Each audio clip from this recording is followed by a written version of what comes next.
Muy bien, jóvenes. Ahora vamos a empezar a ver, como habíamos dicho, los diagramas de flujo. ¿Ok? Vamos a utilizar esta herramienta llamada diagramas de flujo. Vamos a utilizar esta herramienta para expresar nuestros algoritmos, para representar nuestros algoritmos. ¿Qué son los diagramas de flujo? Los diagramas de flujo son una herramienta gráfica que me permite expresar algoritmos. Al ser gráfica es universal, es decir, se entiende, está exenta del idioma, es decir, con las gráficas yo me puedo dar cuenta del algoritmo qué está haciendo o qué hace. Siguiéndole la secuencia de pasos yo puedo determinar qué está haciendo. Así está hecho en chino, así está hecho en inglés, en portugués, en cualquier, es exento el lenguaje, porque lo que hablan, entre comillas, lo que hablan son los elementos gráficos. Cada grafiquito que vamos a representar tiene su significado. Y eso es de conocimiento universal. O sea, todo el mundo que sabe programar sabe el significado de estos elementos gráficos que se utilizan. Por lo tanto, repito, está exento del idioma. ¿Ok? Estos gráficos, repito, los diagramas de flujo tienen una plantilla bastante, no tan numerosa, llamémoslo, lo suficiente, tienen los suficientes elementos gráficos para expresar distintas tareas, como por ejemplo ingresar datos, mostrar datos, tomar decisión, imprimir, seguir un camino u otro, etcétera, etcétera. ¿Ok? Y esos elementos gráficos es que vamos a empezar a conocer hoy día y de los cuales ustedes tienen que dominar para poder empezar a programar. ¿Ok? ¿Cuáles son esos elementos gráficos que tienen los diagramas de flujo? El primer elemento gráfico es el famoso rectángulo con las puntas boleadas, SD. Ese símbolo se utiliza para denotar inicio y fin del algoritmo.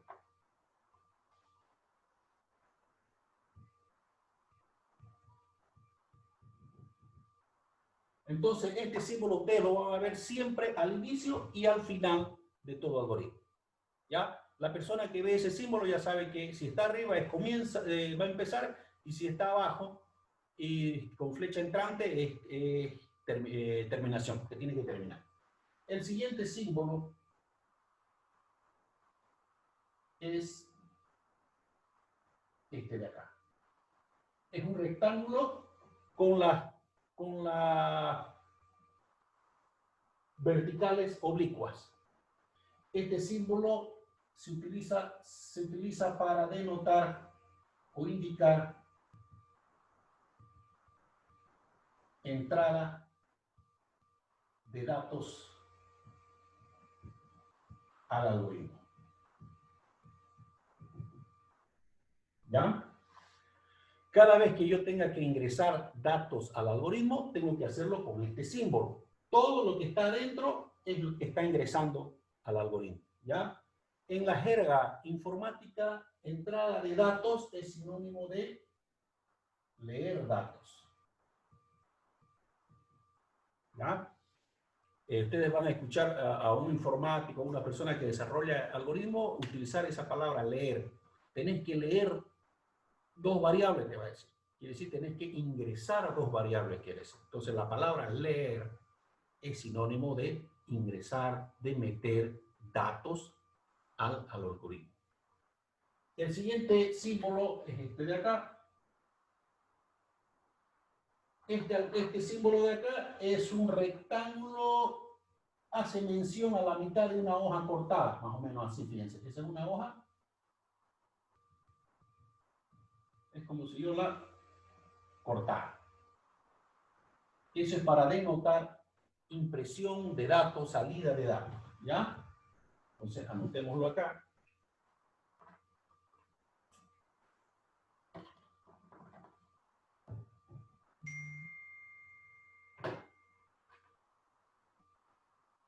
Indica salida de datos, coma, impresión, de imprimir, ¿no? En la jerga informática, salida de datos es sinónimo de escribir datos.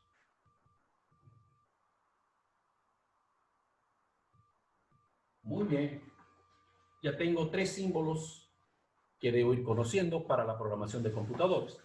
Siguiente símbolo es el famoso rectángulo. El rectángulo se utiliza para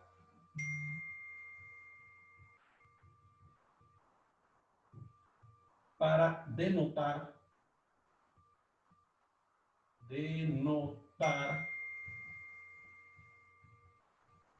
algún proceso. ¿Ya? Algún proceso. ¿Qué es un proceso? Un proceso puede ser una operación aritmética. Por ejemplo, yo puedo decir A es igual a B más C. Ese es un proceso. Entonces tendría que ir aquí adentro. Cada vez que yo voy a hacer una operación aritmética, tiene que ir dentro del rectángulo, dentro de un proceso. Una operación, un proceso también es una asignación.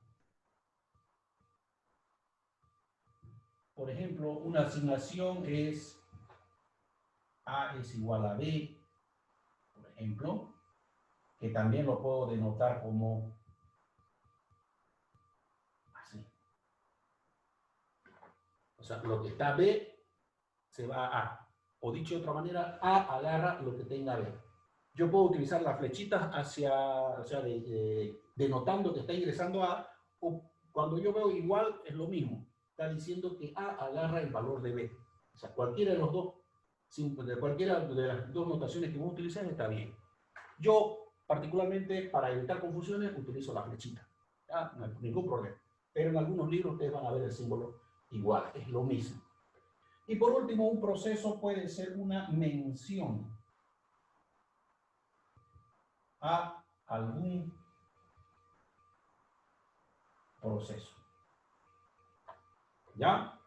Por ejemplo, yo puedo decir acá, puedo decir una mención sería, por ejemplo, no sé, cocinar el pollo. Eso es una mención. Está mencionando a una tarea, digamos, ¿no es cierto? O sea, un ejemplo que se me ocurre ahorita. Entonces, esa es una mención, también tendría que ir dentro de un proceso. Muy bien. Luego tenemos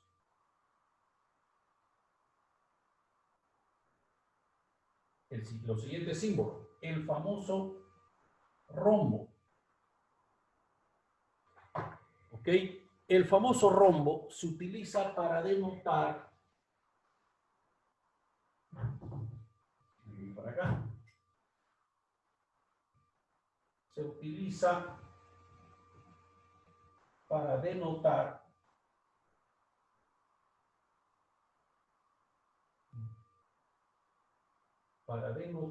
decisión, toma de decisión. ¿Ok?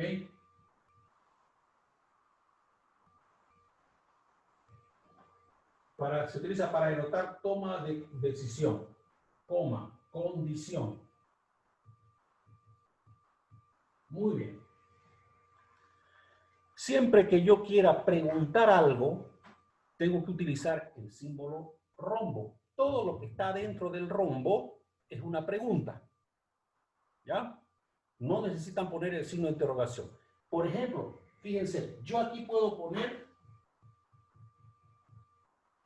esta es una asignación, es un proceso. Está diciendo que el A está agarrando B. Yo lo mismo puedo poner acá, fíjense. Ahí no es asignación.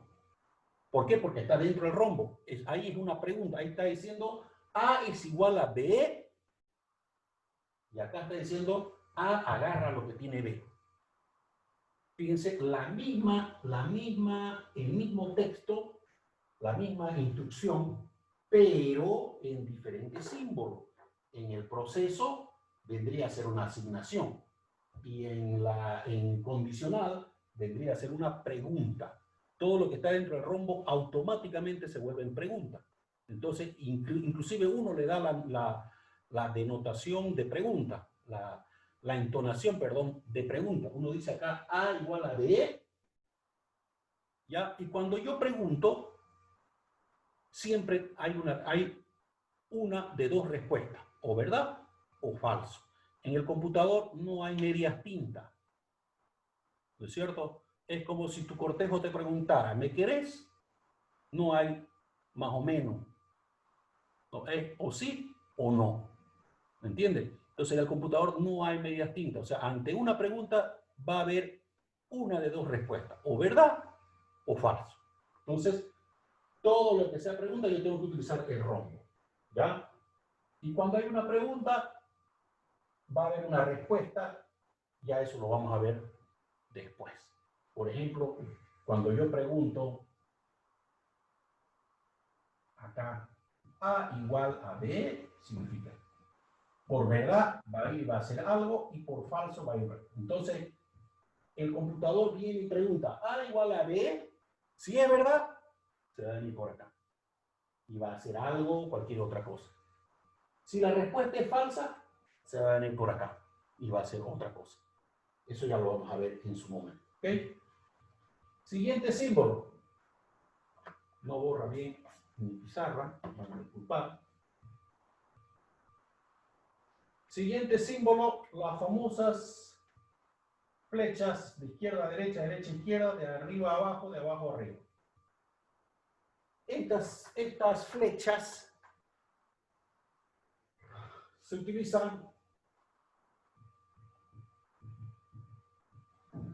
para unir los demás símbolos.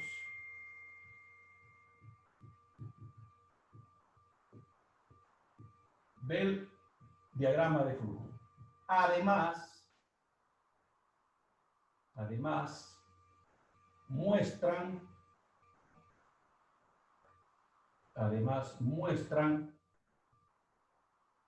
el sentido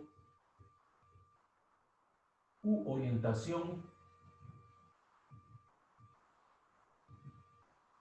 del algoritmo. O sea, las flechas sirven para unir los demás símbolos y además, como son flechas, denotan el sentido que está siguiendo el algoritmo. O sea, si es a la izquierda, a la derecha, me indica por dónde me tengo que ir. Fíjense ustedes, 1, 2, 3, 4, 5, 6 símbolos. Con esos 6 símbolos yo puedo resolver absolutamente cualquier problema algorítmico. No necesito más. Existen otros, que lo vamos a ver en su momento, que existen para de alguna manera ayudar o agrupar algo y facilitarme el trabajo. Pero no son indispensables. Estos de aquí son los indispensables. Son 6. Esos 6 símbolos yo necesito que ustedes me lo dominen, pero al 100%. Si no saben, difícilmente van a aprender a programar. ¿Ok? ¿Alguna pregunta hasta ahí?